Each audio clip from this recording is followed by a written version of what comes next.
Welcome to Hometown Heroes. This is your friend Rick Irving and my co-host Mary Staffield. And today we've got Major Richard Hardin, United States Marine Corps retired. And Richard is a great patriot. And I met him through Brothers Keepers. And that's an organization that we'll talk about in a little bit. But Richard, welcome to Hometown Heroes. You've been on our podcast before with your friend that was that did bodyguarding for Taylor Swift and things. Wasn't it him? Yeah. Okay. Yeah. So Nathan. Nathan, that was a year or two ago. So you live in East Texas. Yeah.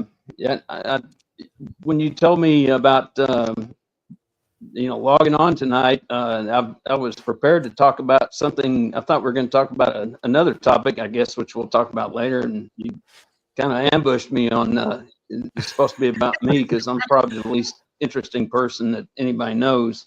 Oh, I've known you for a while and you're pretty interesting. In my mind, it's always going to be etched whenever you had that singer on your shoulders and you were walking through the crowd with that lady up on your shoulders while she was singing some song. And you remember that? That was at a Brothers Keepers fundraiser. It's at the Ridgely Theater. Yeah, and that was Jack Fanning's Brothers Keepers organization, which is something that you all should contribute to. But they had, from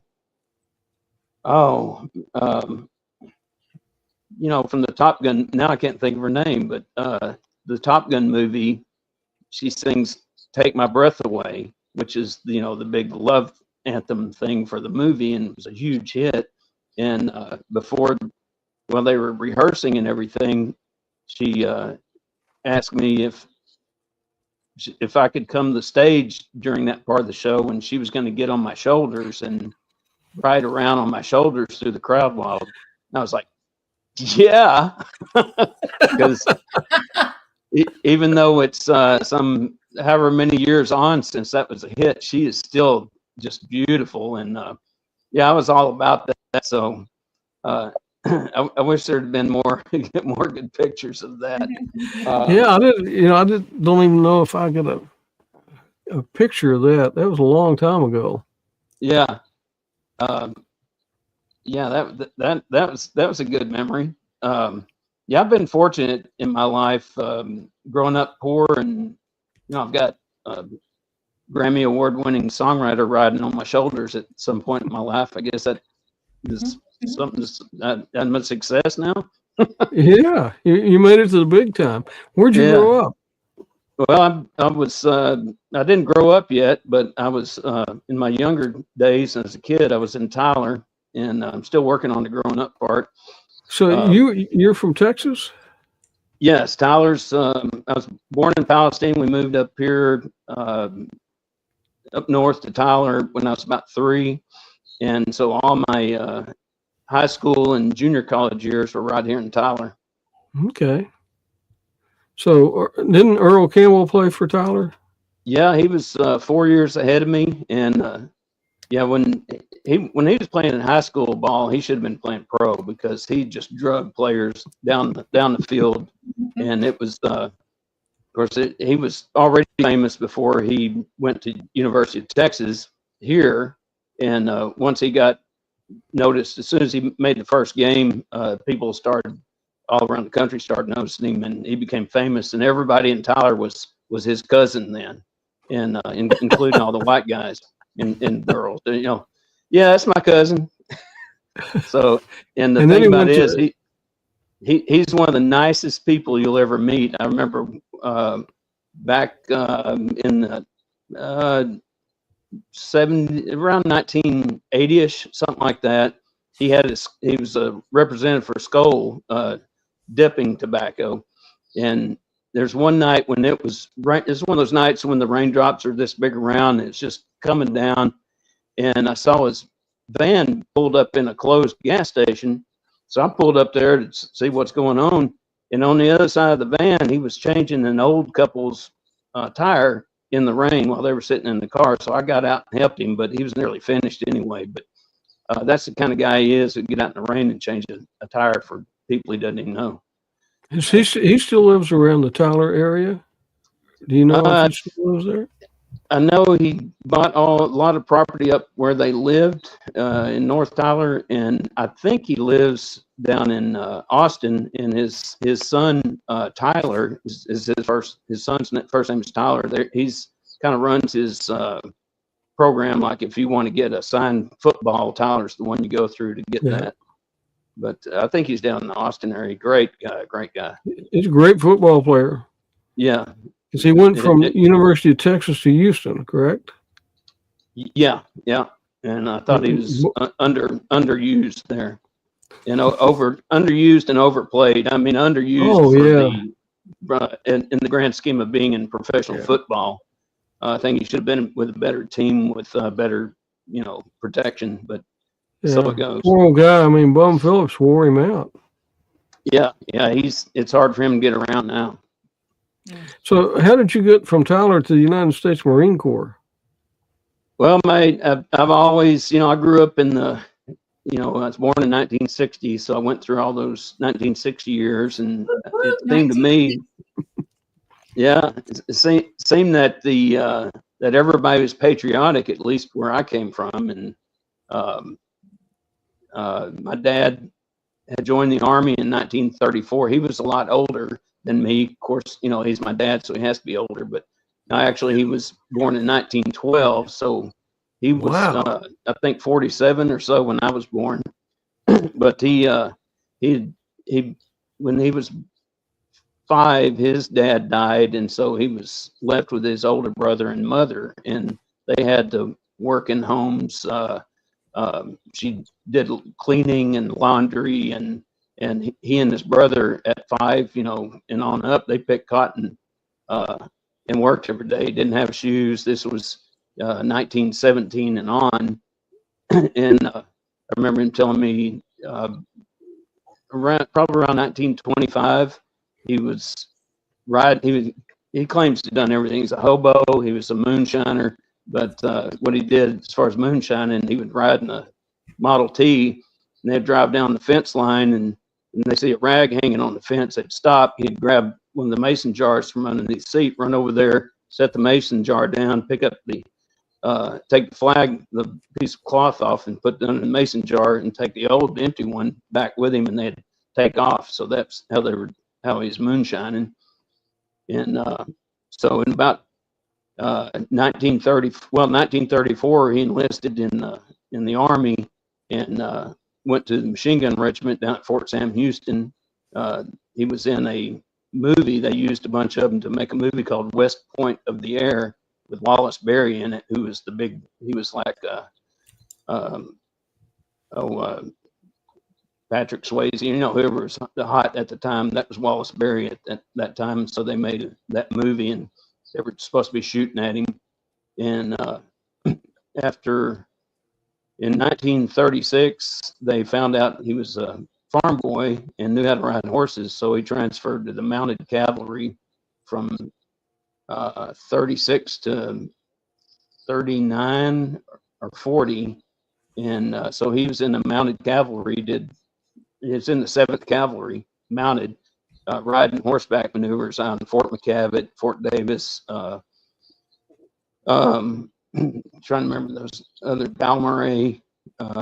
Used to hear him tell about all that. They would go down to Brownsville, to the camp down there. He wrote a little passage about seeing the Mexican soldiers right across the river to visit with them, and talking about how their boots needed to be shined and all that. Their Sam Brown belts looked like they were from the Civil War.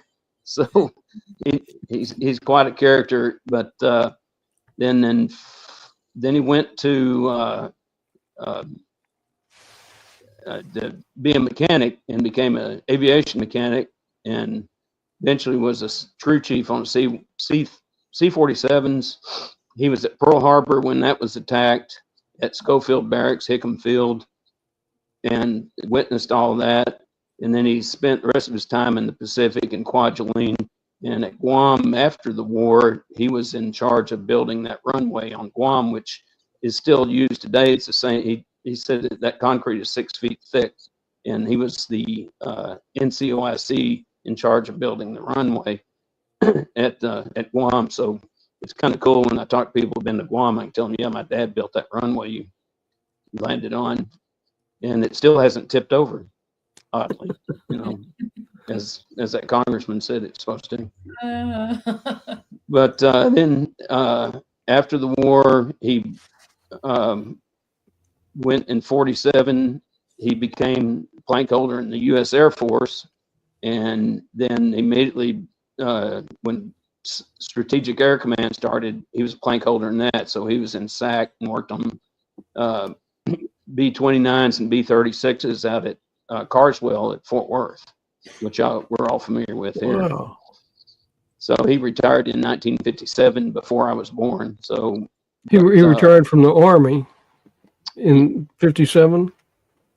Well, he was in the Army, then went to Army Air Corps. Okay, and then in the Air Force for World War II, and then 1947 transferred into the newly formed United States Air Force. Again, another great thing, right? 1960 and the Air Force. We're cooking with gas here, Richard. Yeah, I got Air Force roots. When I forgot what year, I think you're 12. I went in the Civil Air Patrol because I've always, I'm the guy in the left field that's looking up and they hit the ball. I'm looking at the airplane flying over, and so I've always had a deep interest in aviation, and had planned to go in the Air Force and go to the Air Force Academy, but no one in my family had ever been to college, and no one knew how to prepare for that. I didn't know. Later on, after I graduated high school in the summer, somebody said, "Have you pre-registered?" And I said, "Yeah, I signed up for selective service, when I turned 18." And he said, "No, pre-registered for college, idiot." And I said, "What does that mean?" They're like, "You don't know what?" I don't know anything about going to no college. So fortunately, my dad had met people that got me into a different crowd of folks in Tyler, and they kind of shepherded me around and was my little guardian angel in a way, and showed me what I needed to do to get into college. And so I started Tyler Junior College and after high school right here, and did 2 years, then transferred to UT Austin, and was quickly dismissed from there for partying too much because I'd never been away from home. So can't imagine that. Yeah. Shocking. Man, Austin used to be so much fun. God. Yeah. Oh, so that Austin didn't last long, or you didn't last long in Austin. Yeah, I did a year down there, and then got an offer in college, not in jail, but in college, right? Yeah. Yeah. So after high school, like I said, my dad had the gift of gab, and he always had people coming over to visit him, that were little different stratosphere as far as financially. They'd come visit him because they thought he was a character. And so I got introduced to some people. I got a job and ended up working with some people that went to the other high school across town, and got to see something a little bit different from the trailer park. And they took a liking to me, let me hang out with them, go to the Petroleum Club Marina, and do all sorts of fun things, ride around the boat and stuff like that. So one of them's dad was a geologist, and he got his son a job on the drilling rig after graduating high school. And then a couple weeks later, he called me and said, "Hey, you want to work on there?" And I said, "Well, sure." So I got into the roughnecking at 18, which I don't know if you can do that anymore, but that kind of formed a lot of my life. I'd roughnecked all that summer, and then my after school, I worked at a yard during college locally, and then summers I'd work in the oil field. And so after I got kicked out of UT, I found myself with a sales and service job with Technical Oil Tool, which turned out to be a good thing, and ended up in Mineral Wells and met my daughter's mom. And so I don't call her my ex-wife anymore. It's plenty of water under that bridge. But you were talking about your dad and talking about his gift of gab, but how he had these friends that would come to visit him. And you're one of those guys that just kind of has one of those personalities that draw people, and you can be anybody's friend. I mean, it seems like might be a lot like your dad was in being that personable guy that people like. Well, I like it. I mean, oh, well, there you go. Now I have at least one friend. I don't know about Mary. She's probably on the fence about it. Yeah, one time I went to, when I was about 15, I think. And when you're young, you don't do a whole lot with your dad. And so one time he said, "You want to go to the parts?" Because he's still a mechanic. He did mechanic work on his own stuff. So we always had a crappy car, and but they always ran good. And he said, "You want to go to the parts store with me on Saturday?" So we went 3 different places, and everywhere he went, he was like, everybody's like laughing, and he's got everybody cracking up. And so after we left the last place, I said, "How do you know all those people?" And he said, "Who?" He said, "Well, everybody we went to." I said, "I don't know him." And I started paying attention to him, the way he interacted with people. And I think that was important. If I'm a success at that, it's because of that. Sometimes I'm not so sure about. No, I really think you are. I mean, I've been around you and seen how you interact with people, and I think that you really got a lot of that from your dad. So, Well, thank you. Yeah, he was a very interesting character. He only went to the 7th grade. Well, he didn't finish the 7th grade. He went to 7th grade. He was like Jethro on Beverly Hillbillies. He had a 6th grade education, and which is true. But he had. I've read a lot of his letters that I noticed he's always writing to the congressmen and senators, and he'd get responses back. And he was in the Masons, and he would do public speaking. He went to TJC to take a speech class, and I'd never put it together that this guy that had only been in the 6th grade, in these letters, and just recently noticed this, these letters that he writes are technically and grammatically and punctuation, everything's correct. And how did this guy that only went to 6th grade become, a talented writer?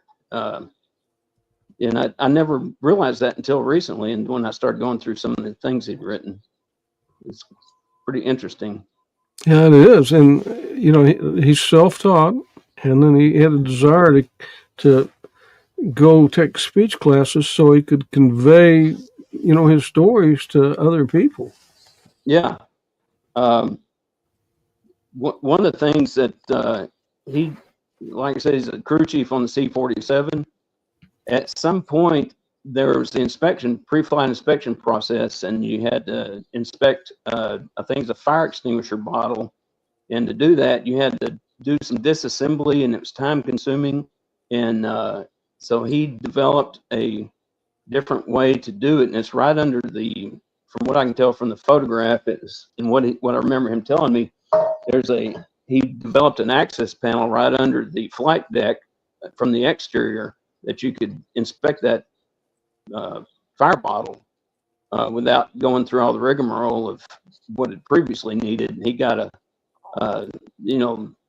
they did a redesign, and they retrofitted every C-130, C-47. What did I say? C-130, C-47, DC-3 later. And if I said C-130, DC-3 is what I meant. C-47. But they retrofitted every one of those, and my dad was responsible for that. But all he got on was a photo with the colonel and a pat on the back then. No money. Yeah, not like today. You do something like that today, saves the government money. You'll get a little bit of money. It's the way it works. Maybe there's a program I can file for Repatri- whatever it is. get some of that money. So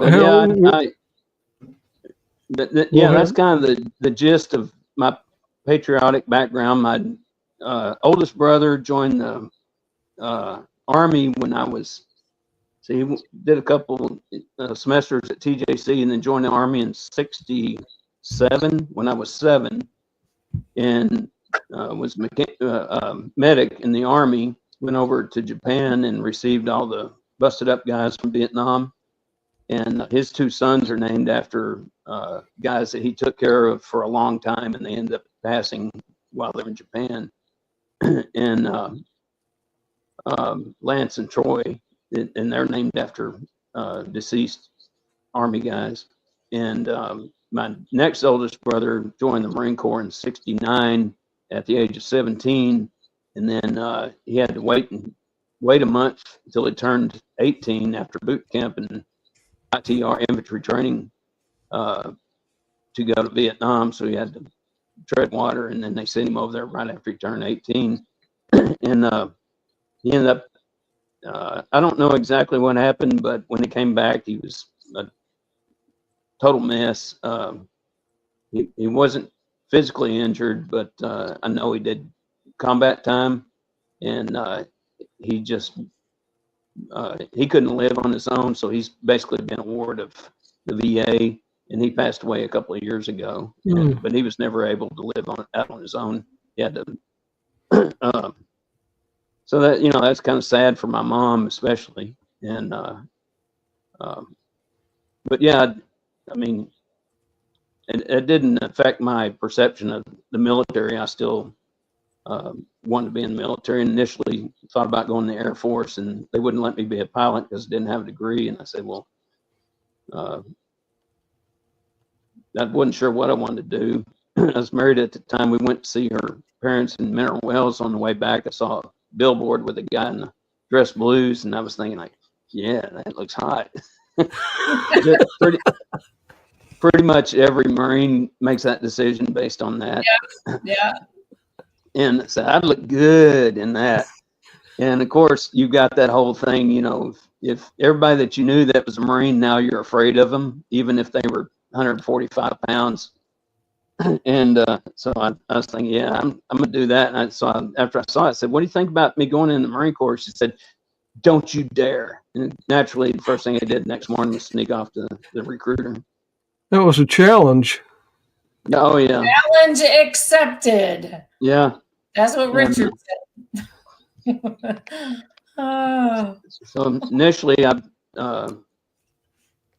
course, I couldn't fly. I didn't have a degree. I had a couple of years of college. And so they said, well, I tested real high on my ASVAB, my GT, and all that stuff was really high. So I could pick whatever I wanted. So I was talking to him about something close to aviation. We ended up at air traffic control. And turns out later, after school and boot camp school, air traffic control, and I wasn't very good at air traffic control. There's some of those guys that do air traffic control, they are, they're just, most of the guys are doing that are lance corporals, E3s, E4s by the time, and, if they stay in the field, their staff sergeants on. But most of them actually doing the controlling are E3s, E4s, E5s. And you look at some of them, and I went to El Toro, which was the biggest, busiest jet base in the Marine Corps, and it was right in Orange County and Los Angeles. All the airports were is really busy place, and some of those guys were, you can just tell, and they're not even looking out the window. They're just seeing this in their mind, like a three-dimensional chessboard. So I wasn't all that great at it. I'll admit that. But so I finished up my degree. I was there at Southern Illinois University and got in aviation management, and got selected for officer candidate school, which was not as easy as it sounds. And what rank were you whenever you went to officers candidate school? I just made sergeant. Okay. So you'd been in the So- Corps for a couple of years by then? Yeah. Okay. And yeah, it was just at 4 years, and then accepted for OCS, and did that. And after that was over, and interestingly, I went to OCS in the basic school, which is 6 months after officer boot camp. You go to what's called the basic officers course. Everybody calls it TBS, the basic school. And one of my classmates was Steve Kirtley, who was one of the embassy sergeant hostages at in Iran. Oh, that's right. We need to talk to him. We need to get him on the podcast. Yeah, he retired as a bird colonel. And yeah, he was a really funny guy, good guy, and somebody I really appreciated. One of my other classmates was a prior enlisted recon guy, and he went to C-130 school, and he's the Jim Myers. He's a senior attorney. I don't know where he went to law school in between, but somehow he became an attorney, and he's the lead attorney for Tyson Chicken now. Wow. Wow. Where'd you go to OCS? At Quantico. Okay, so everybody goes to Quantico. All the officers. Did you go in the winter or the summer? No, I went in the summer, and so I went straight through. Was it? I can't remember. It seemed like it's 18 weeks. Maybe it's 12. I can't remember now. But and then the day that we graduated, I went directly to the basic school. I had to report that same day, and which was good because a lot of them get a break after it, and then you get out of shape, go out and party and get fat relatively, and come back, and it's a challenge to get caught up. But yeah, I was 27 by that point, and constantly in fear through OCS of getting hurt and getting recycled, and I couldn't go back to being enlisted because I had to do this tricky thing where I had to get an active duty discharge and then get accepted to OCS, and that was a whole cluster thing to go to OCS. But yeah, it's going through OCS. OCS is, if anybody's interested, boot camp is difficult, but the most difficult thing when you're finished with it is realizing that they're messing with your mind the entire time. They're pushing you. You said you got 3 seconds to make up that rack, and there's no possible way you can do it. And then you get punished for not doing it when there's no way you can do it in 3 seconds. You still get punished, and that's part of the mind game.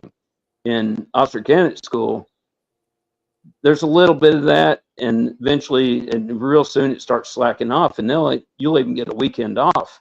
But the problem with that is a lot of guys get the weekend off. They go up into Georgetown, meet some young lady, and don't show up on Monday, and they're out. You see my thumb? I want to get the camera. They're out. So there's no margin for error, and they give you rope to hang yourself is what happens at OCS. And then the other thing at OCS, it is huge, really a lot more physical. There's a lot more games, doing Benson thrust and boot camp than in OCS. There's a lot more timed events. You're doing the obstacle course, which is timed, if you're consistently coming in last.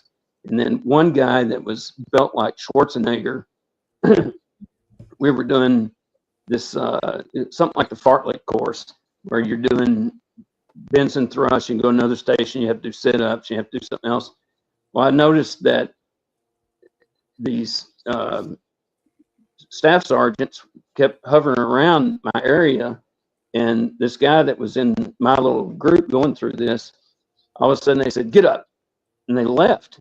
And when we got back, all the stuff was gone. And turns out this guy that was super fit, super muscled up, was doing half of what he's supposed to be doing. And you're supposed to do 20 of these, then get up and go. But they were watching him, and he was integrity violator. So they send him home. And this is already, halfway through. So officer candidate school's physically a lot more demanding than boot camp. That's what I heard. It's a tough school.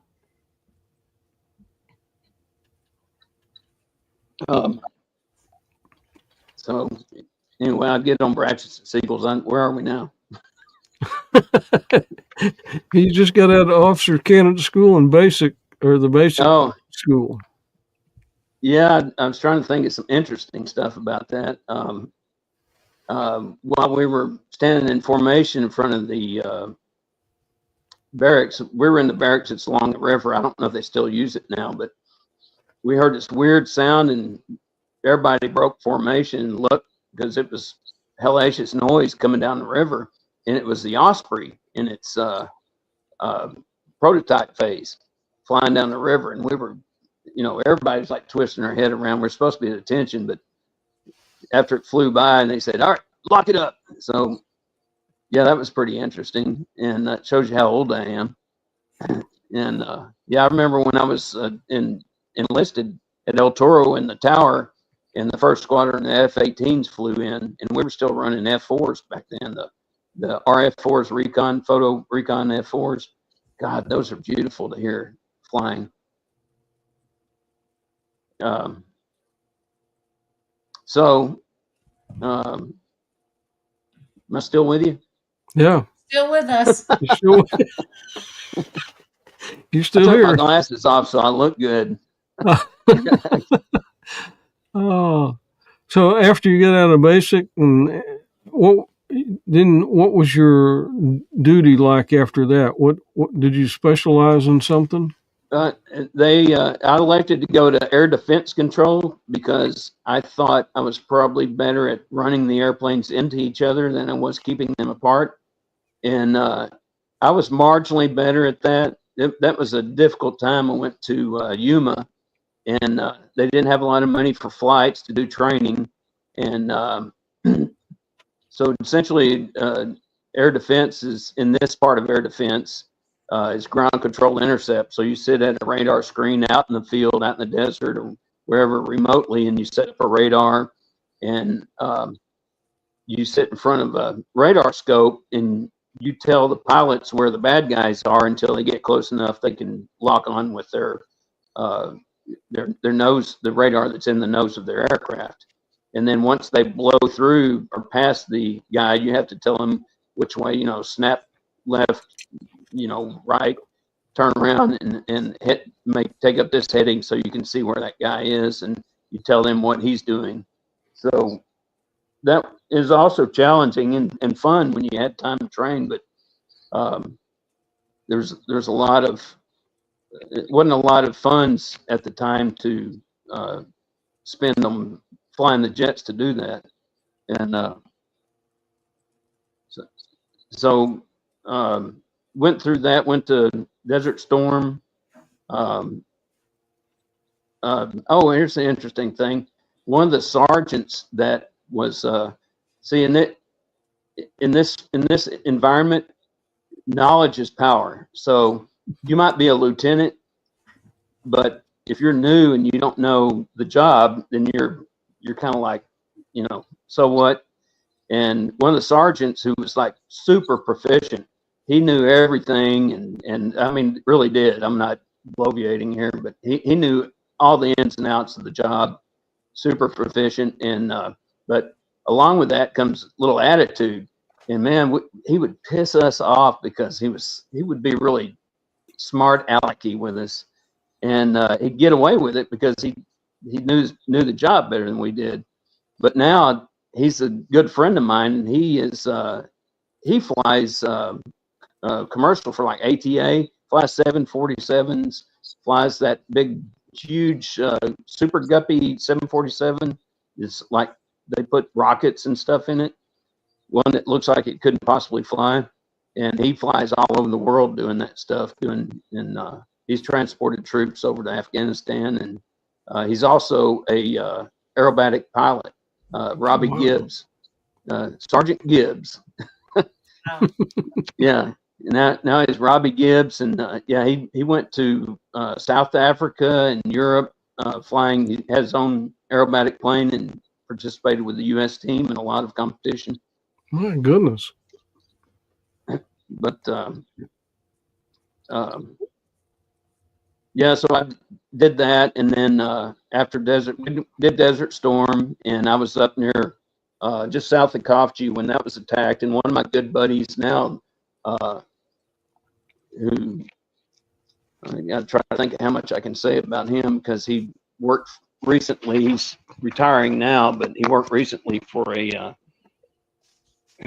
organization with the government. But anyway, at the time he was with the recon unit up in at Kofji that was fighting the incursion across the border, and we were about 18 miles south with a radar site set up, and very vulnerable there. And at a certain point, I was more worried the Cobra is going to fly into our radar antenna. And but that was about. We had some rocket attacks during that time from the Frog, free rocket over ground. But I mean, it wasn't. It was just scary enough to be interesting for a little bit, but overall, it was pretty mundane and boring. But that's another, small world kind of thing. And after Desert Storm, I got out. It was reduction force, and then I went back in reserve unit, and then they sent me to went to artillery unit in Fort Worth, and then they sent me to intel school, so I became an intel officer, and eventually I ended up going back kind of on permanent, what's called active duty special work, and I did that for let's see, about the next 10 years. So you got to stay in the Corps a long time. I mean, you got to see a lot of just under a total of 23 years. Okay.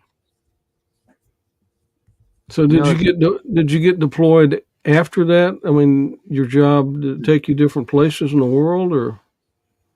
Yeah, I did. I went to one of the things I did. Went to Albania as a liaison officer between the Ministry of Defense and the embassy, and I worked for a Colonel Mark Van Dree then, who was just wonderful guy. He lives up in retired up in Carlisle, Pennsylvania, and I really enjoyed working for him.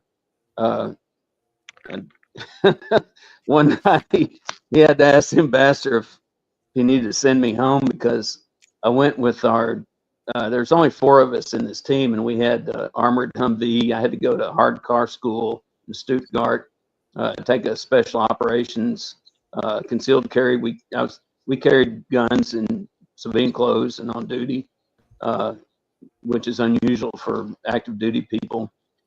But it being in Albania, we were authorized that. So one night, our deputy was having a stomach virus. He wanted to go to what we called the Euromart, which had kind of packaged stuff from Europe, and he wanted to get some some yogurt to settle his stomach. We pulled up in the hard car, the fully armored Suburban. I was driving. We pulled up on a side street, and there's a building that had wrought iron fence around it and bushes and stuff. There's this homeless guy got up and started walking over towards me, and he looked like he wanted my keys. And so I started speaking Albanian to him, telling him, stop, go away. And I held my hands out and I said, "Ne do tre," and I started talking to him, 1, 2, 3. And I told the deputy, I said, "I'm about to pepper spray him." He said, "Go for it." And so I gave him "Ne do tre" 3 times, and third time I deuced him with the pepper spray. And next thing we hear is some AK-47s racking, sticking out of the bushes. And we're like, what the hell is going on here? This homeless guy is trying to take my keys. And now, so we got in the vehicle and got back in the hard car and drove down the street. He's calling the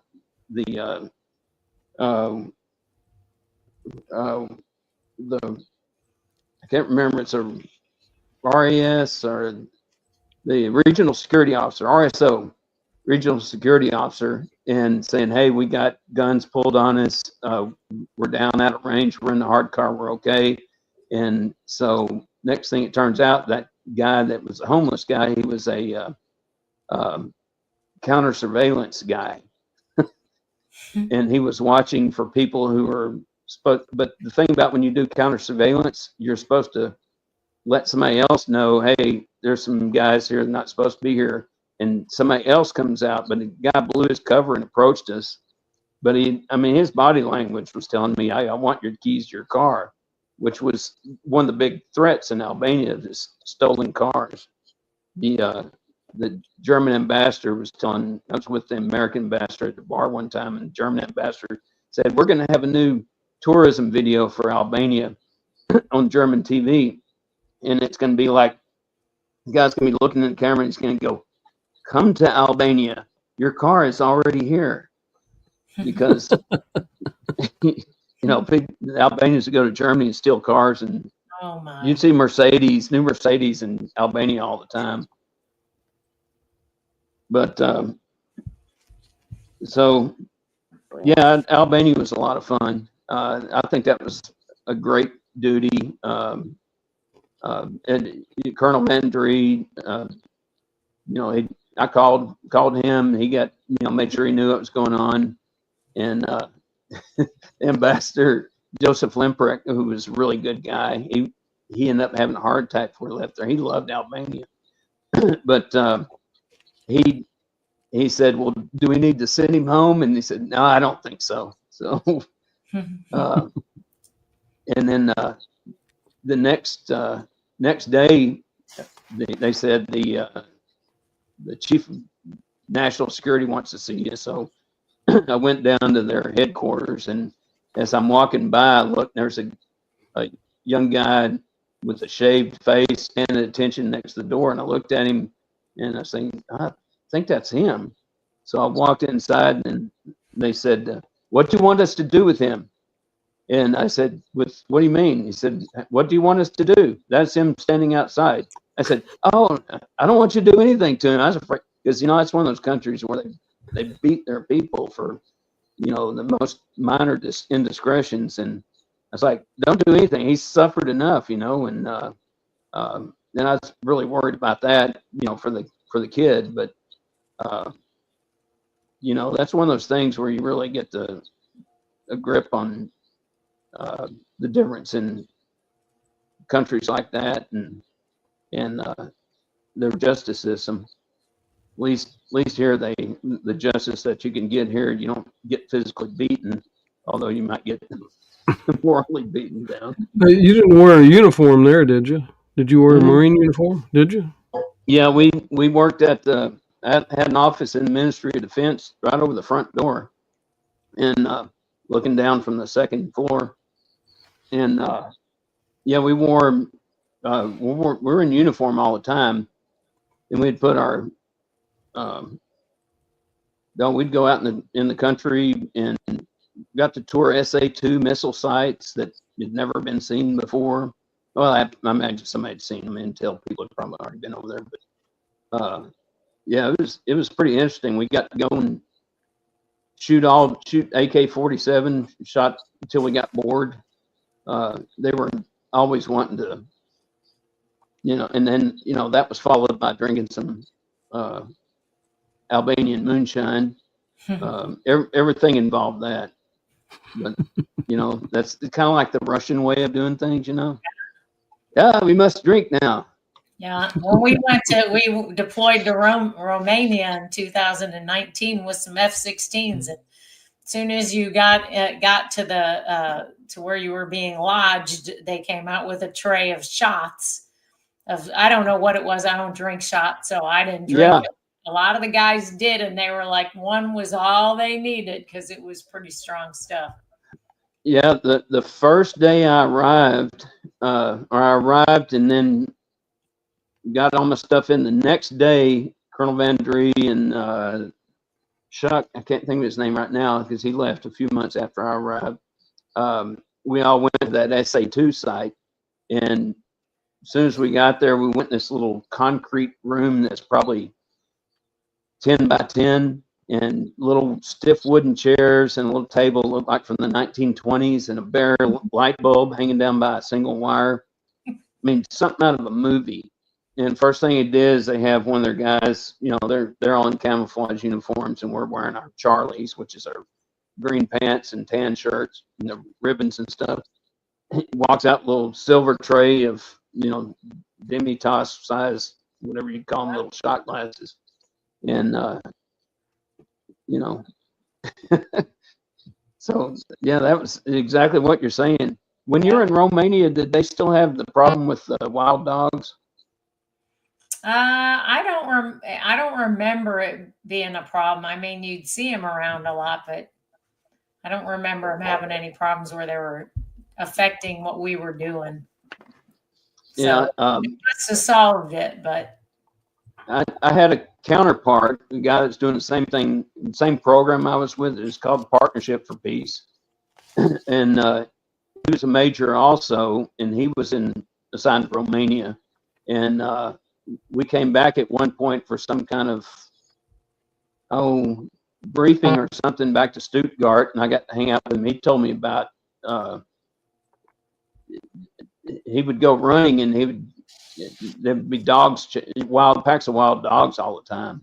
Yeah, and I ran 1 day a week. I was running 10 miles at a time, and the other days were a little shorter, but I never had a problem with any dogs chasing me.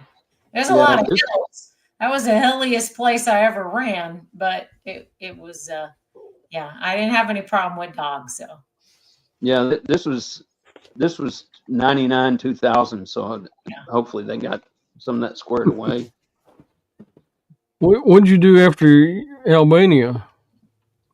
Let's see. I think I came back to end up back at Quantico, and at a couple of times I worked with the Marine Corps Warfighting Lab as a project officer. The first time I had a project called the Airborne. It had a couple of different names. They'd change it every couple of months. Airborne Integrated Command Module, and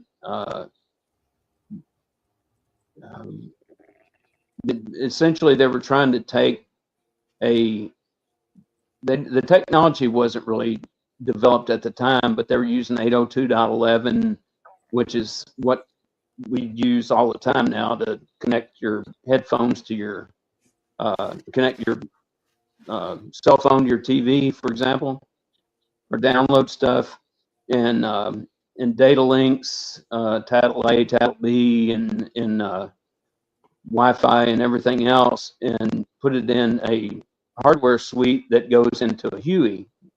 And the problem was the Huey didn't have the chutzpah to pick up all that equipment and take the commander, his staff, you know, his deputy or whoever, his sergeant major, and the pilot, co-pilot, gunner, 2 gunners. And so they said, well, we need more fuel. So they got rid of one of the gunners and put a fuel bladder on one side. And then it was kind of like that movie with Kelsey Grammer where they do the Bradley fighting vehicle. And ended up that they said, well, we're going to make the Huey Z model, which is going to be stretched and have a bigger engine, which I don't think that ever happened. But the Army already had a Blackhawk that had like, I don't know, 30 people on it. You know, and literally, I think it had like 16 people on it with consoles that they could do all this. The commander could get on it.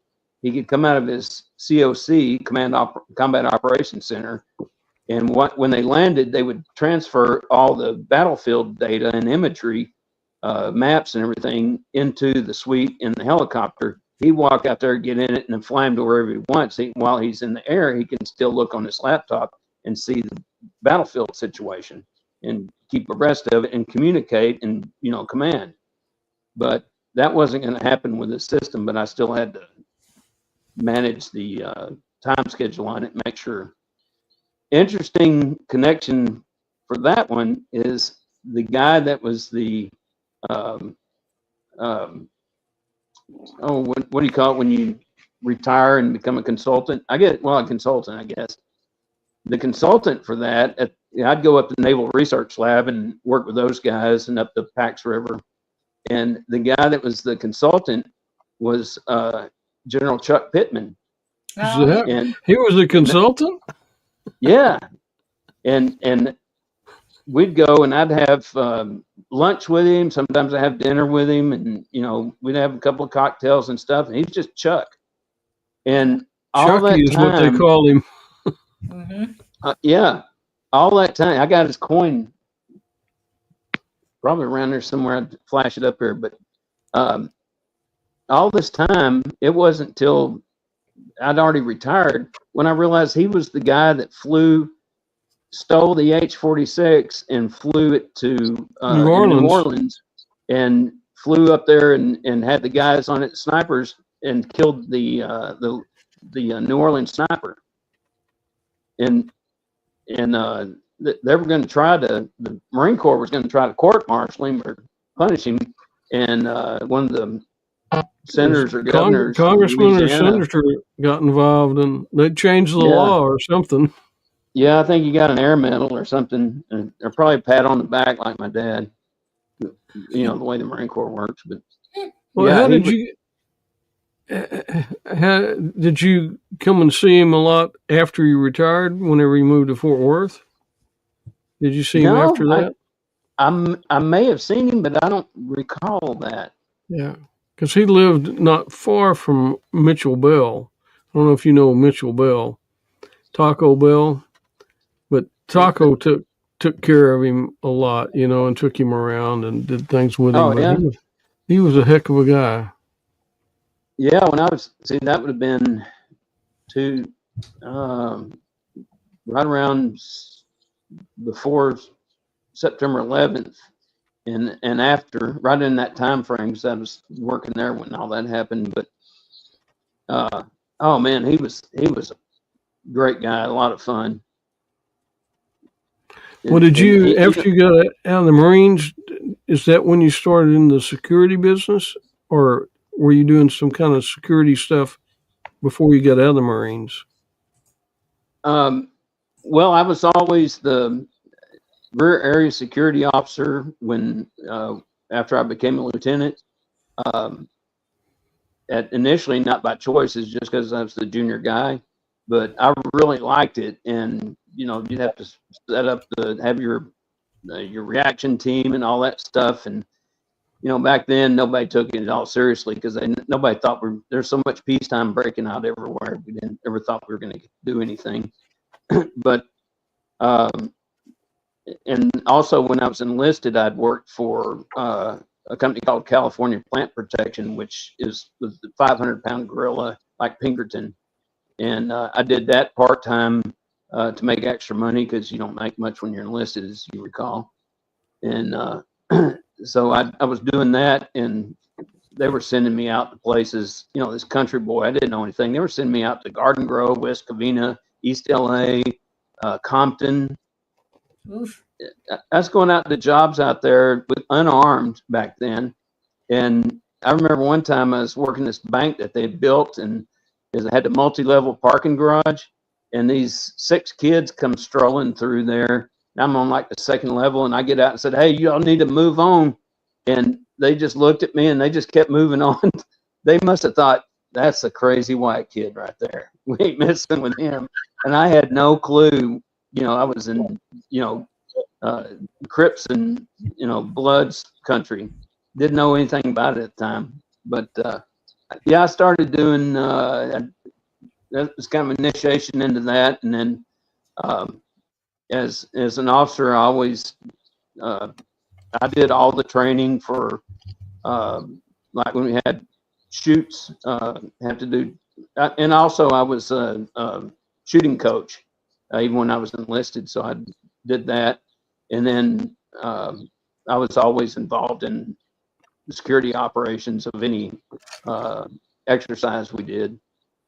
And later, when I went to Albania, I had to go to, went to a PSD school that the Marine Corps funded, and a hard car school, which was a 10-week our 10-day course, and we drove on a closed course.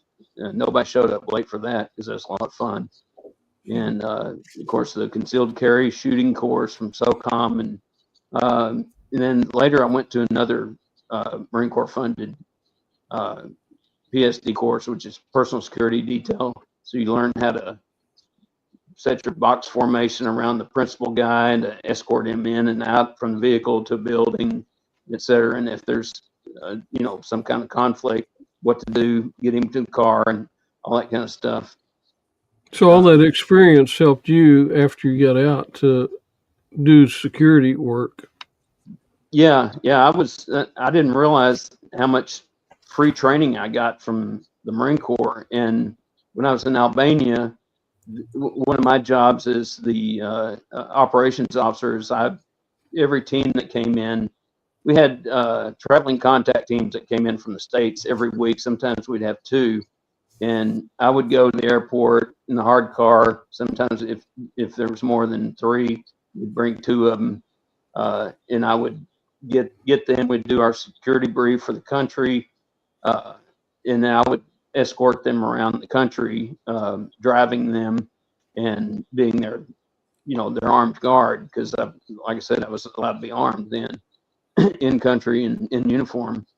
And then on the weekends, the ambassador would love to go and tour the country, so we would use our hard cars to go with him, and he loved to do hash runs.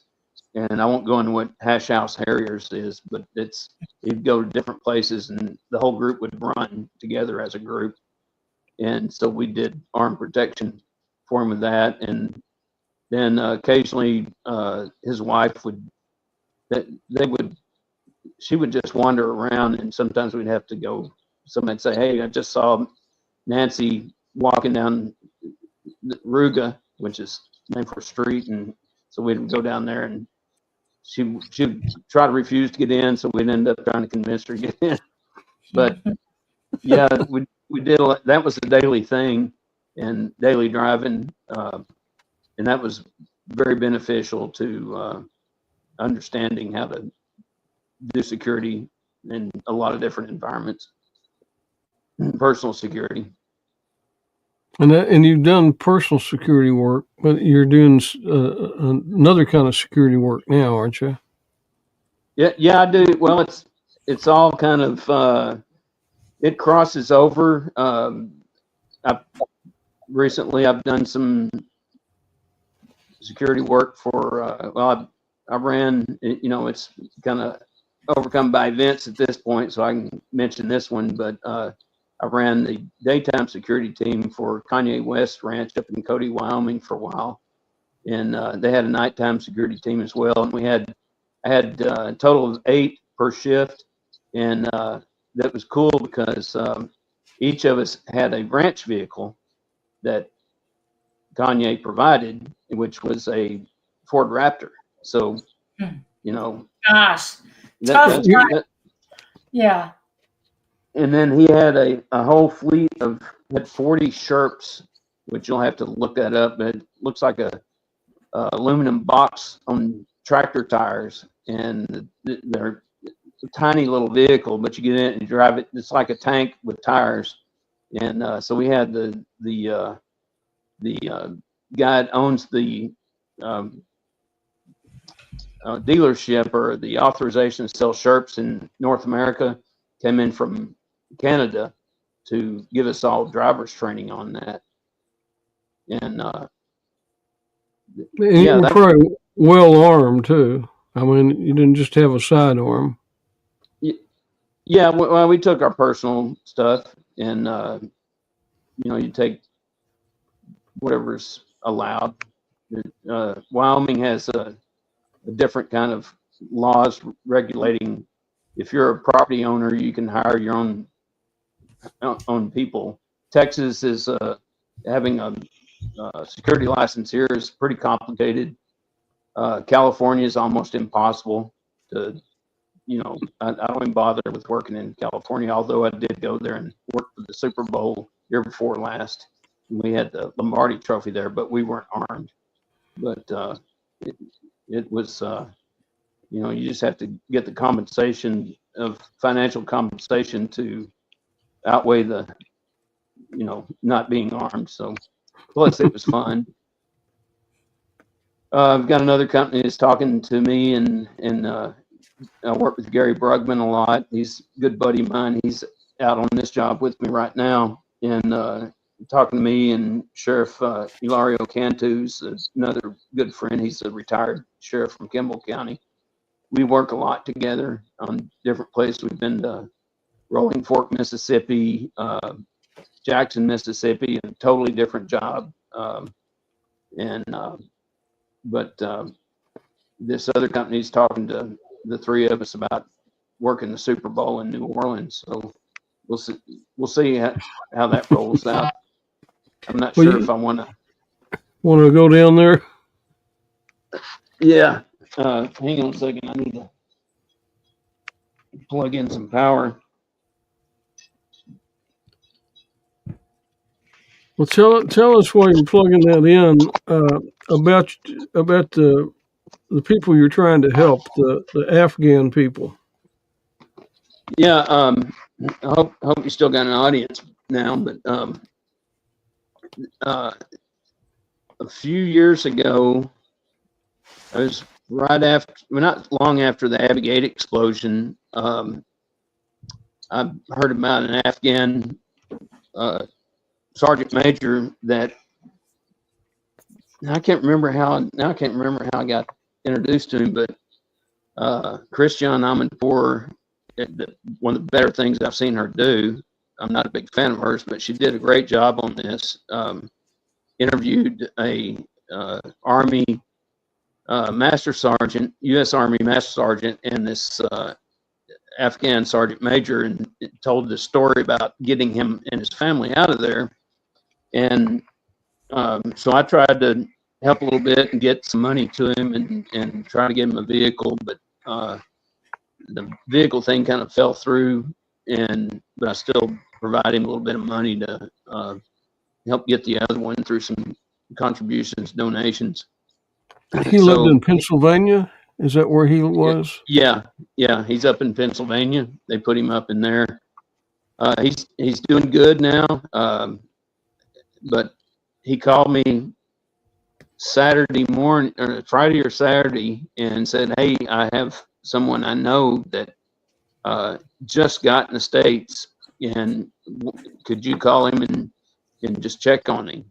And so he sent me his contact information. He's in the Houston area, and I can't divulge a lot about his name or exactly where he is because the Taliban's still after him.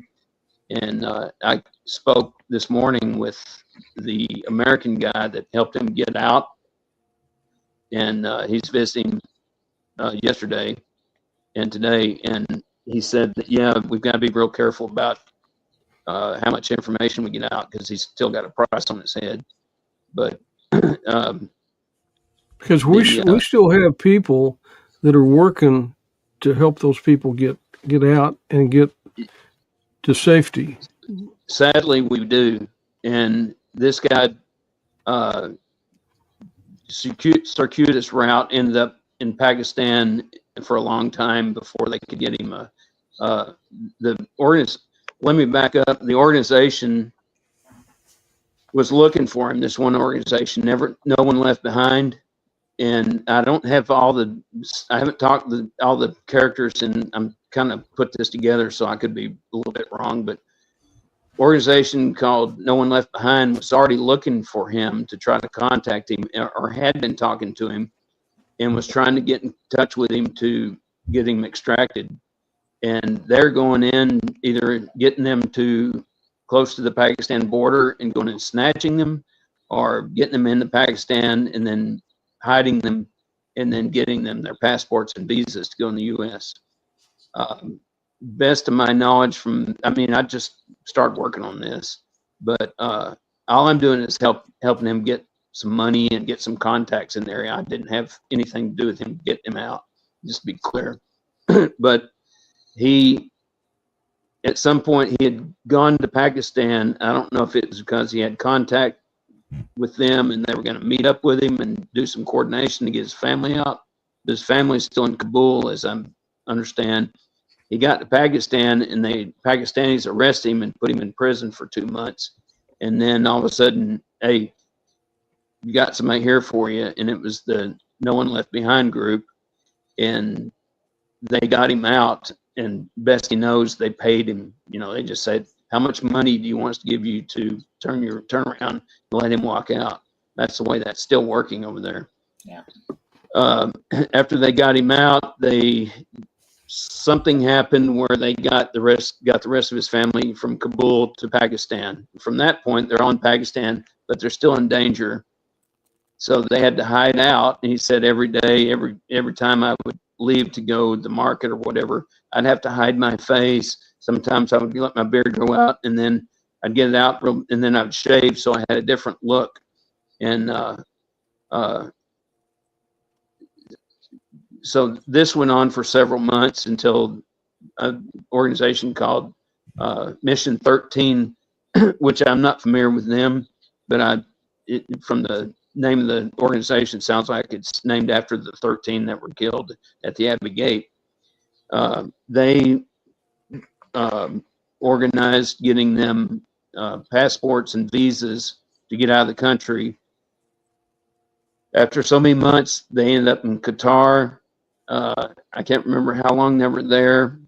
And then just recently they got to the United States and ended up in Houston. Why Houston, I don't know right now. That someone got an apartment lease signed for them. They're in a 2-bedroom apartment right now. He sent me, I said, let me see what you got as far as beds. He's got one twin mattress put in the corner, and he said the kids stay on it. Another twin mattress is on a bed, a headboard, footboard. That's all they have right now as far as furniture, and they have a TV that one of the guys gave to them and set up a, whatever cable system they needed to be able to watch TV. And they have some pots and pans. They have no vehicle. These people, like this individual, these are people that were loyal to our country, and they believed in what we were doing to help them in their country. And, then we betrayed them and left them there and pulled out. And so there's still probably hundreds of thousands of people that are trapped by the Taliban and trapped because they don't have anywhere to go. But there's organizations like you're talking about that go in there and help maneuver them out and then get them to safe places. So it's not just somebody that just came from Afghanistan and didn't have any ties, but this was a command sergeant major, I think, or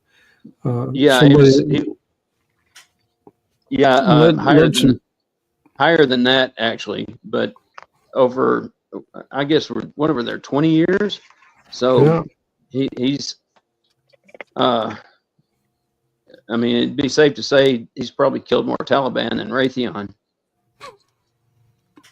I know the other guy, they were very dedicated to their, in most cases,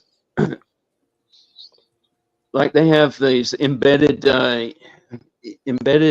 tactical trainers, ETTs. I can't remember. The Army primarily had this program.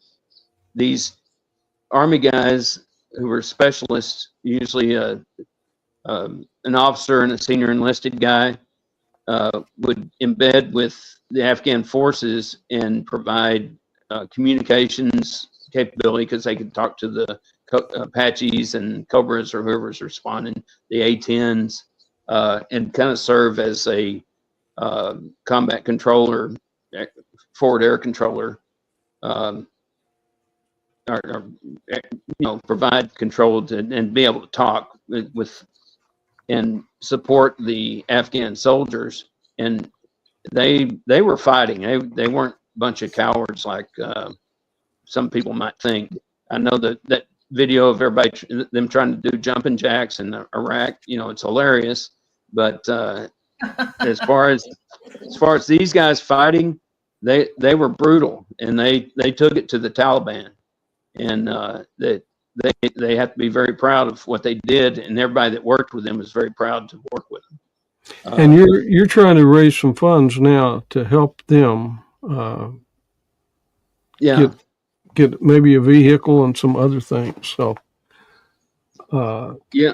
if there are people that are listening to us that would like to contribute, I can get them hooked up with you, and you can tell them how that they can get the funds. Yeah. One of the main things that he wants is he wants a job, and he hasn't been able to do anything for maybe he hasn't been able to work since the fall of Abbey Gate, so 4 years. So they've been on hiding or on the run, and depending on people to take care of him. And he has that's the main thing he tells me. He says, I want a job. I want to pay my own way. I want to work. And I'm working on a possibility for that, but you know, the thing I've got is like $30,000 a year, which would be the job he would be able to do, and it'd be a great stepping stone for him. But he's got 7 mouths to feed, including his own, and his rent is $1,380 a month. And the YMCA is supposed to be helping them. I think that's through Catholic Charities. But I have another Blackwater buddy of mine from Fort Worth. I don't want to mention his name right now, but Joe, he has made contact with him yesterday, and he's talking to people with Catholic Charities in Fort Worth to get them hooked up and try to help him out. So, but I mean, it's gonna. Like I had friends send me about $1,500, $1,600 Saturday and Sunday, but you know, how long does that much money last in Houston with children? Mm-hmm. So it's going to be difficult for him. And I was going to say that job I've got him lined up with is $30,000 a year, so it's going to make it tough.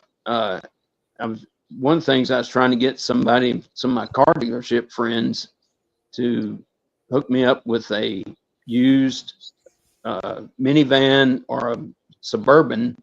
You know, it doesn't have to be pretty. It doesn't have air conditioner. Doesn't have to work. Air conditioner would be the last thing they cared about.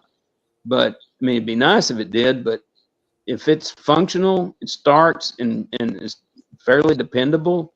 I can work with that, and he can at least get around. He's supposed to get his license Wednesday, and he knows how to drive. I mean, he's been driving all his life in more challenging conditions than we do. So if that would be a big help, is to get him mobile with a vehicle. And I know these dealerships have trade-ins that they just send to the auction lot. They don't care how much they get for them. So if you're out there, you're a car dealer, help me out, man. I know you got one out there. I'm sure there's some out there, and there's other people that'll want to help too. So just 10, contact me or 15-year-old. Mary, and we'll get them sent to you. So yeah. Eventually, I'll get him up here and to a roll call and visit and maybe speak and talk about tell his ordeal and in a short period of time, let people know what it's like over there. And the American guy that I talked to that was visiting him, that actually helped him get out of country, he was telling me, he said, getting me caught up on some of the things he saw. He said it's horrible over there for, Well, those people have some post-traumatic stress. Yeah. It's sad. It's sad that we've left these folks behind that we've made a promise to, and we don't have a good track record. We failed on that miserably. Vietnam, Iraq, and Afghanistan.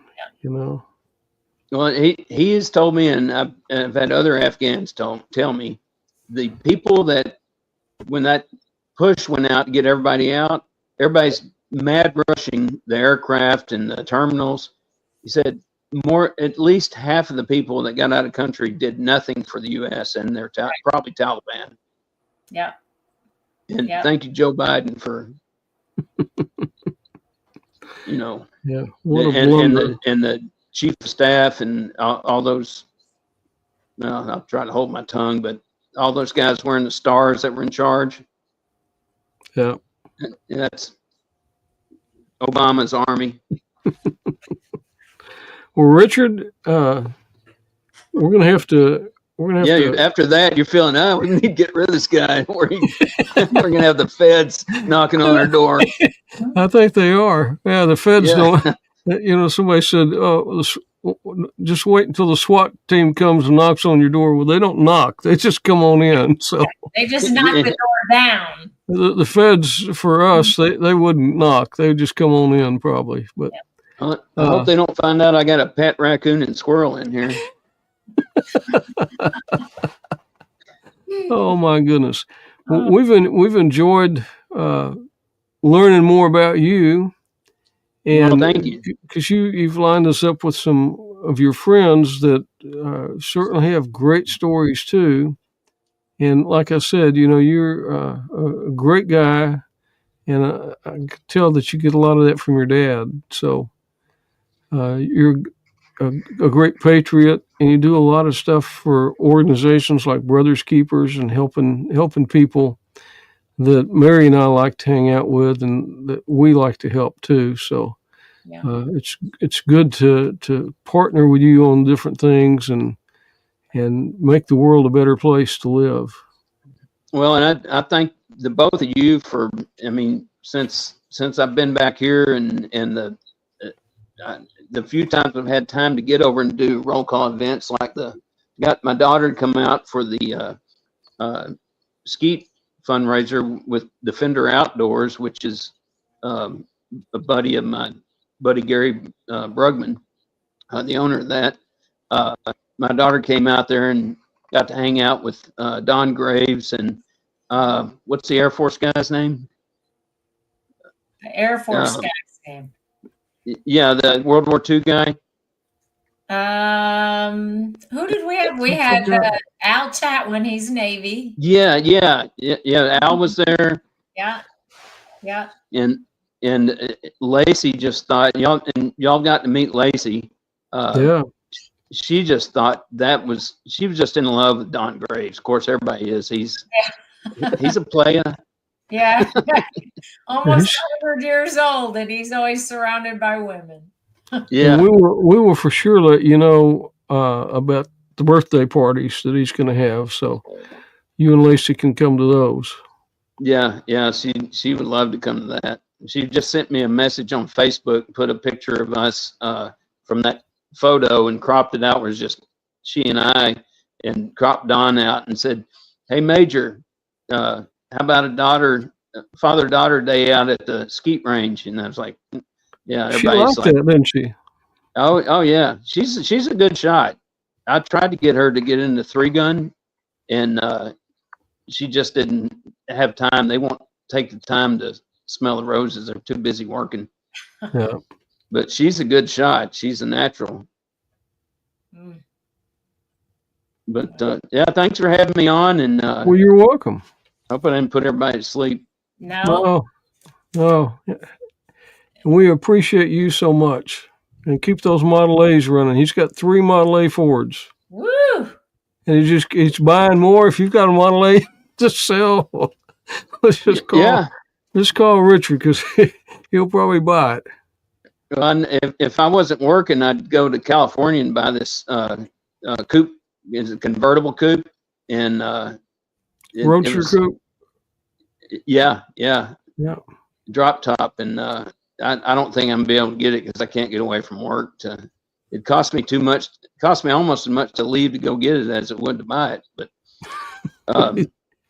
But yeah, I've got a coupe, a hardtop coupe, and a 29 and then a 1930 4-door, and then a 1930 pickup truck. And I saw a picture he posted, Mary, and he was in his dress blues with that Model A Ford, and that Model A made even Richard look good. Yeah.